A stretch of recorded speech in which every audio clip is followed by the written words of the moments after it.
আসসালামু আলাইকুম সুপ্রিয় বন্ধুরা, দেশে এবং দেশের বাইরে থেকে যে যেখান থেকে ভিডিওটি দেখছেন, নতুন এই ভিডিওতে আপনাদেরকে স্বাগতম। কুয়েতের বর্তমান পরিস্থিতি নিয়ে কথা বলবো, আজকের আপডেট নিয়ে কথা বলবো, সর্বশেষ তথ্যটা আপনাদেরকে দেব। আজকে 2রা ফেব্রুয়ারি রোজ শুক্রবার 2024 সাল। সো আপনাদের মাঝে খুবই গুরুত্বপূর্ণ কিছু আপডেট নিয়ে হাজির হলাম। দারুণ কিছু সুখবর আছে। আমি 4টি পয়েন্টে আপনাদের মাঝে কথা বলবো। ১ নাম্বার পয়েন্টে কথা বলবো, বর্তমান পরিস্থিতিতে যেটা সুখবর দেওয়া হয়েছে যে ৪ ঘন্টা পার্ট টাইম কথা বলা হয়েছিল কুয়েতে, সেটা অনুমতি দেওয়া হয়েছে। এখানে কি নিয়মকানুন আপনাদের মানতে হবে এবং কিভাবে এই কাজটি করতে হবে, এর নিয়মকানুন কি, বৈধভাবে করার উপায় কি, এই বিষয়গুলো নিয়ে A to Z আমি আপনাদের মাঝে কথা বলবো। তো তারপরে যে বিষয়টি নিয়ে কথা বলবো সেটা হলো বর্তমান কুয়েতের অভিযান সম্পর্কে কথা বলবো। একদম A to Z কথা বলবো, বর্তমান পরিস্থিতিতে কুয়েতের কি অবস্থা চলতেছে। ও তারপরে যে বিষয়টি কথা বলবো সেটা হতেছে ৩ নম্বর পয়েন্টে ভিসা আপডেট। কুয়েতের বর্তমান পরিস্থিতিতে কোন কোম্পানির ভিসা বের হচ্ছে। আসলে রানিং যেহেতু আজকে ২ তারিখ ফেব্রুয়ারি মাসে, তো আসলে এই কয়দিনের ভিতরে ভিসা কোনো বের হয়েছে কিনা এগুলো বিষয় নিয়ে আপডেট দেবো, এবং কোন কোম্পানিগুলো ভিসা হতে পারে সামনে জানুয়ারি মাসে নাকি ফেব্রুয়ারি মাসে, সেই বিষয়গুলো নিয়েও আপনাদের ধারাবাহিক আপডেট দিয়ে যাব আমি। সো তারপরে যে বিষয়টি নিয়ে কথা বলবো সেটা হচ্ছে আজকের বর্তমান টাকার রেটটা কি এবং বর্তমান স্বর্ণের রেটটা কি। সো চলুন ভিডিওটি শুরু করা যাক। প্রথমে যেটা বলবো ১ নাম্বার পয়েন্ট, দারুণ একটি খুশির খবর। কুয়েত গভর্নমেন্ট থেকে যে কিছুদিন আগে একটি ঘোষণা করা হয়েছিল, ৪ ঘন্টা যে পার্ট টাইমের কথা বলেছিলেন সেটার অনুমতি দেওয়া হয়েছে। কিন্তু এখানে কিভাবে আপনি করতে পারবেন সেখানে কিছু জটিলতা রয়েছে, সেই বিষয়টি আমি আপনাদের সাথে আলোচনা করব, এবং এখানে ৪ ঘন্টা পার্ট টাইম করে কারা অনুমতি পাচ্ছে সেটা আমি আপনাদেরকে বলে দিচ্ছি। যারা মানে হাউজে কাজ করেন, বিশেষ করে খাদেম ভিসাতে যারা অবস্থান করতেছেন, তারা কিন্তু এই অনুমতি পাবেন না। খাদেম ভিসাদারীরা কিন্তু এই ৪ ঘন্টা পার্ট টাইম করার অনুমতি পাচ্ছেন না। এর বাইরে যারা আছে প্রায় সবাই পাচ্ছেন। আকুত হুকুমাত ভিসাতে পাচ্ছেন কিনা এই বিষয়টি, পাচ্ছে না এই বিষয়টি কিন্তু তারা উল্লেখ করেনি। তারা বলেছেন যে প্রাইভেট সেক্টর ওয়ার্ক ভিসাধারীরা এই পার্ট টাইমগুলো করতে পারবে। তো আমি আমার ব্যক্তিগত গবেষণা থেকে আমি বলতেছি যে যারা বর্তমান পরিস্থিতিতে আকুত হুকুমাত ভিসাতে আছেন তারাও এই সুযোগটা নিতে পারবেন। যেহেতু কুয়েত গভর্নমেন্ট থেকে এখানে কোনো প্রকার ক্লিয়ারেন্স বলা হয়নি যে কারা করতে পারবে, শুধু মানে যারা হাউজে কাজ করেন তারা করতে পারবেন না। এর ব্যতীত যারা প্রাইভেট সেক্টর ওয়ার্ক ভিসাদারীরা করতে পারবেন। আর আমি কিছুদিন আগে আপনাদেরকে ভিডিওতে দেখিয়েছিলাম যে যারা আকুত হুকুমাত ভিসাতে আছেন তারাও কিন্তু প্রাইভেট সেক্টর ওয়ার্ক ভিসা, মানে ভিসাতেই লেখা আছে এটা, কারণ তারাও এই প্রাইভেট সেক্টর ওয়ার্ক ভিসারই আন্ডারে আছেন। সো সেই ক্ষেত্রে আপনারা আকুত হুকুমাতে যারা আছেন তারাও কিন্তু পার্ট টাইমটা করতে পারবেন, যদিও ক্লিয়ার কাট এখনও কোনো কথা বলে নাই। মানে আমার ছোট্ট গবেষণা থেকে এটাই আমার মনে হচ্ছে আর কি।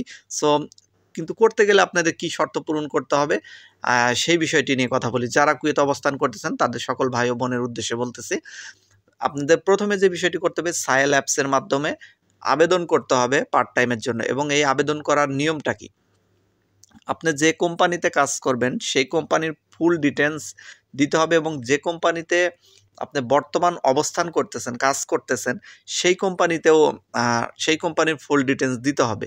দিয়ে সায়েল অ্যাপসের মাধ্যমে আপনাকে কুয়েত স্বরাষ্ট্র মন্ত্রণালয় বা শ্রম মন্ত্রণালয়ের যে আন্ডারে আবেদন করতে হবে, তারা সেখান থেকে আপনাকে প্রুফ দেবে। তো আপনার এখানে একটা শর্ত আছে, সেটা হলো আপনার যে কোম্পানি আছে সেই কোম্পানির কিন্তু অনুমতি নিতে হবে। আপনি যে কোম্পানিতে বর্তমান জব করতেছেন, ৮ ঘন্টা করতেছেন বা যে কয় ঘন্টাই করতেছেন, তাদের কিন্তু অনুমতি নিতে হবে, এবং অনুমতি যদি তারা দেয় তাহলেই কিন্তু আপনি পার্ট টাইম করতে পারবেন। যদি আপনি যারা প্রাইভেট সেক্টর আহালি ভিসাধারী আছেন তাদের ক্ষেত্রেও বলতেছি, আকুত ভিসাধারী যারা আছেন তাদের ক্ষেত্রেও বলতেছি আমি, যদি আপনার কোম্পানি আপনাকে অনুমতি দেয় যে ৪ ঘন্টা পার্ট টাইম করার অনুমতি দিলাম, সেক্ষেত্রে কিন্তু আপনি অনুমতি পাবেন। কুয়েত স্বরাষ্ট্র মন্ত্রণালয় অথবা শ্রম মন্ত্রণালয় থেকে এই অনুমতিটা আপনাদেরকে প্রদান করা হবে। সেটা আপনারা যখন আবেদন করবেন তখন এই বিষয়টি আসলে ক্লিয়ার হয়ে যাবে। সো আপনারা যারা বাইরে পার্ট টাইম করতে চাচ্ছেন, এটা কিন্তু একটি দারুণ সুযোগ। এটা কুয়েত সরকার এটা কেন দিয়েছেন, কারণ যে বর্তমান শ্রম বাজারে স্থিতিশীলতা অবলম্বন করার জন্যই কুয়েত গভর্নমেন্ট থেকে এই অনুমতিটা দেওয়া হয়েছে। অবশ্যই ৪ ঘন্টার বেশি আপনারা পার্ট টাইম করতে পারবেন না।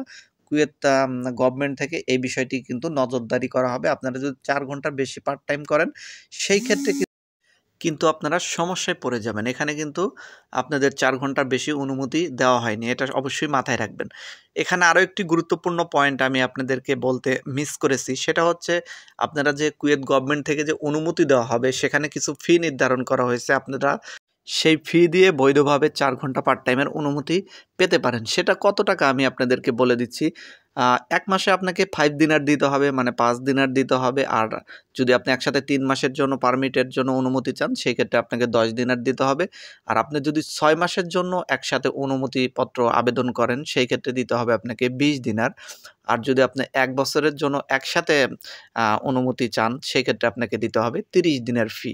তো এই ফিটা নির্ধারণ করা হয়েছে কুয়েত গভর্নমেন্ট থেকে, মানে স্বরাষ্ট্র মন্ত্রণালয় থেকে। সো আপনারা এই ফি দিয়ে আপনারা বৈধভাবে ১ বছর কাজ করতে পারবেন ৩০ দিনের ফি দিয়ে। আসলে যেটা করা হয়েছে সেটা আসলে যদি আপনি বাইরে ভালো একটা পার্ট টাইম খুঁজে নিতে পারেন, আসলে এই ফি দেওয়া তেমন একটা কোনো ব্যাপার না। ফিটা খুব একটা বেশি এটাও বলব না। আমি আসলে আগে মানে আইডিয়া করেছিলাম এই বিষয়ে যে আসলে সরকার কিছু একটা এখানে নিয়মকানুন করবে, কিছু একটা সিস্টেম করবে এবং ফি সিস্টেম করবে। এই বিষয়টা আমি আগেও একটি ভিডিওতে বলেছিলাম। অনেকেই আপনারা হয়তো শুনেছেন। আমি আইডিয়া করে বলেছিলাম, তো এখন সেটাই প্রুফ হয়ে গেল। তো আসলে যে ফিটি নির্ধারণ করা হয়েছে মোটামুটি আমি মনে করি খুব একটা বেশি নির্ধারণ করেনি। মোটামুটি কম নির্ধারণ করেছেন এবং এটা সবার জন্য দেওয়া সম্ভব। কারণ মাসে ৫ দিনার অথবা ৩ মাসে ১০ দিনার দিয়ে দেওয়া তেমন একটা বিষয় না। আসলে ৪ ঘন্টা যদি বাইরে পার্ট টাইম করেন, সেই ক্ষেত্রে সর্বনিম্ন ৮০ দিনার থেকে ১০০ দিনার পর্যন্ত, ১২০ দিনার পর্যন্ত কিন্তু অনেকেই বেতন পেয়ে থাকবেন আপনাদের কাজের চাহিদা অনুযায়ী। আপনারা যদি ভালো খুঁজে নিতে পারেন। আর যারা উচ্চ পর্যায়ে আছেন তারা তো আরও বেতন বেশি পাবেন। তো সেই ক্ষেত্রে এই টাকা দিতে তেমন একটা সমস্যা হবে না আমি মনে করতেছি। সো আশা করি বুঝতে পেরেছেন ৪ ঘন্টা পার্ট টাইম বিষয়ে যদি আরও কোনো প্রশ্ন থাকে একদম ক্লিয়ার কাট হয়তো বলে দিয়েছি।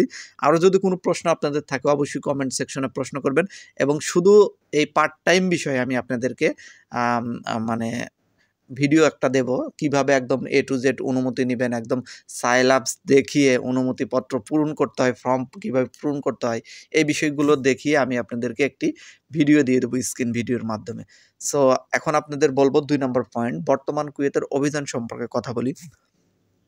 আসলে সুখবরের ভিতরেও দুঃখের খবর চলে আসে। বর্তমানে কুয়েতের অভিযান খুবই কঠোরভাবে চলতেছে।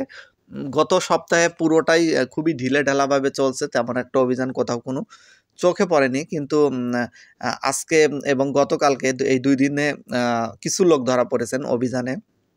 মাহবুল্লাতে অভিযান করা হয়েছে এবং যে জায়গাগুলোতে প্রবাসীদের ঘাঁটি বলা হয় বাংলায়, সেই জায়গাগুলোতেই কুয়েতি কিন্তু সাঁড়াশি অভিযান চলতেছে। আকামা চেক করা হয়, যারা বাইরে অবস্থান করবেন বা বাইরে যাবেন, দোকানে যাবেন, বাকালা যাবেন অথবা সিটিতে যাবেন, যেকোনো জায়গায় যাবেন, আপনারা অবশ্যই আকামার সাথে রাখবেন। আকামা যদি সাথে থাকে সেক্ষেত্রে আপনি তেমন কোনো সমস্যায় পড়বেন না। এবং আরও একটি গুরুত্বপূর্ণ তথ্য, যাদের গাড়ি আছে তারা অবশ্যই আইন-কানুন মেনে গাড়ি চালাবেন। কারণ সামান্যতম ভুলে কিন্তু আপনাকে ফাইন করে দেওয়া হবে। গতকালকে কিন্তু অনেকের প্রবাসীদের ফাইন করা হয়েছে গাড়ি রংভাবে চালানোর জন্য এবং কুয়েতি নাগরিকদেরও অনেকে ধরে ফাইন করা হয়েছে এবং তাদের বৈধ প্রবাসী বলে ছেড়ে দেওয়া হয়েছে শুধুমাত্র কিছু টাকা ফাইন করে। সো যারা আকামায় সমস্যায় আছেন তারা অবশ্যই সতর্কভাবে কুয়েতে চলাচল করবেন। তো বর্তমান পরিস্থিতিতে আসলে কুয়েতের চলাচল খুবই কঠিন হয়ে গেছে। আসলে খুবই কঠিন পরিস্থিতি। অবৈধ প্রবাসী যারা আছেন তাদের প্রতিনিয়ত ভয়ে, ভয়ে পার হচ্ছেন। কোথায় কোন জায়গায় অভিযান চলবে এটা আসলে অগ্রিম কেউ জানে না। আর কুয়েত গভর্নমেন্ট থেকেও মানে এই বিষয়টির উপর অনেকটা গুরুত্ব দেওয়া হচ্ছে যে অবৈধ প্রবাসীদেরকে দেশে বিতাড়িত করা হবে এবং অবৈধ প্রবাসীদের কিছুদিন আগে একটি ঘোষণা এসেছিল যে এই বিষয়টা তারা সাধারণ ক্ষমা ঘোষণা করবেন। যদিও সাধারণ ক্ষমা শর্ত সাপেক্ষে ৬০০ দিনের জরিমানা সাপেক্ষে ঘোষণা করা হয়েছিল। কিন্তু ২৪ ঘন্টার ভিতরে আবার সেই ঘোষণাটি বন্ধ করে দেওয়া হয়েছে। যদিও ৬০০ দিনার দিতে হতো, তারপরও তারা বৈধ হলে অবশ্যই তাদের জন্য অনেক ভালো হতো। কিন্তু কুয়েত গভর্নমেন্ট থেকে আবার এটা বন্ধ করে দেওয়া হলো। এটা আসলে খুবই দুঃখজনক। আর কুয়েতে যারা অবৈধ অবস্থান করতেছেন তারা প্রায় ৮০,০০০-এর মতো লোক এখনো অবৈধ প্রবাসীরা আছেন। ৮০,০০০ বা ৯০,০০০। কিছুদিন আগে একটা রিপোর্ট দেখেছিলাম ১,০০,০০০ প্লাস লোক মানে কুয়েতে অবস্থান করতেছেন অবৈধভাবে। কিন্তু সেটা ধরে এখন অনেকটাই কমিয়ে ফেলেছেন কুয়েত পুলিশ। সো আশা করি বুঝতে পেরেছেন। আর যারা খাদেম ফ্রি ভিসাতে আছেন যারা বাইরে কাজ করেন তারা মানে সতর্কতা অবলম্বন করবেন।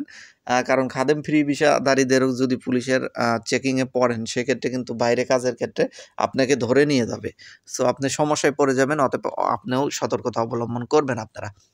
আর যারা কুয়েতে নতুন আসতেছেন ভাইরা, যারা কুয়েতে নতুন অবস্থান করতেছেন বা নতুন এসেছেন, রানিং মাসে এসেছেন, তাদের উদ্দেশ্যে বলতেছি আপনারা অবশ্যই আপনাদের যে বৈধ ভিসাটা আছে সেটা সাথে নিয়ে চলবেন। যদি কখনো বাইরে যান সেটা সাথে রাখবেন, এবং যদি কখনো বাইরে যান, সিটিতে যান, সেক্ষেত্রে অবশ্যই আপনার এখানে পুরনো কোনো প্রবাসীকে সাথে নেবেন যারা আরবি ভাষা জানে অথবা ইংলিশ ভাষা ভালো জানে, তাদের সাথে নিতে পারেন। সেক্ষেত্রে আপনাকে যদি পুলিশ কখনো সার্চ করে তাহলে আপনি ভিসা দেখানোর পরে দেখবেন যে আপনার ভিসার মেয়াদ শেষ হয়ে গেছে। ভিসার মেয়াদ থাকে ৩ মাস। আপনি বাংলাদেশ থেকেই অনেকটাই ভিসার মেয়াদ শেষ করে এসেছেন। প্রায় শেষ অবস্থায় বাংলাদেশ থেকে পাঠিয়ে দেওয়া হয়। তো সেক্ষেত্রে ভিসার মেয়াদ যখন শেষ হয়ে যায় সেক্ষেত্রে কিন্তু পুলিশ এটা একটা আপনাকে বিভ্রান্তর ভিতরে মানে ফেলে দিতে পারে।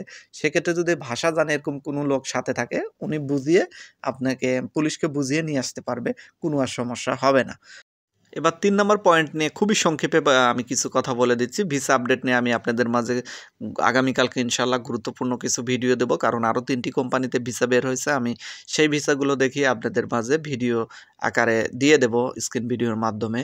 আর কোন কোম্পানিতে ভিসাগুলো বের হলো এবং কি ভিসা স্যালারি কত, এইগুলো বিষয় নিয়ে A to Z আপনাদের মাঝে আলোচনা করব। কুয়েতে বর্তমানে ভালোই ভিসা কিন্তু বের হচ্ছে। অনেক কোম্পানিরই ভিসা বের হচ্ছে। যদিও বড় কোম্পানিগুলোর তেমন কোনো ভিসা বের হয় নাই। মানে বড় কোম্পানিগুলোর পুরো জানুয়ারি মাসে কোনো কোম্পানিতেই তেমন ভিসা বের হয়নি। ফেব্রুয়ারি মাসে হওয়ার সম্ভাবনা আছে। সব ক্লিনার কোম্পানির উদ্দেশ্যেই বলতেছি। ফেব্রুয়ারি মাসে আপনাদের ভিসা বের হওয়ার সম্ভাবনা আছে।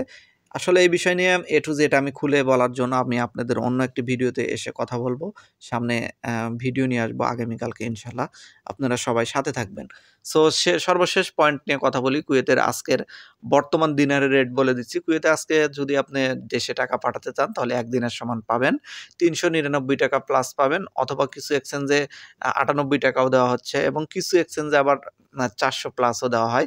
আ আপনারা যদি দেশে টাকা পাঠাতে চান সেক্ষেত্রে সন্ধ্যার পরে পাঠালে আপনাদের রেটটা একটু ভালো পাবেন।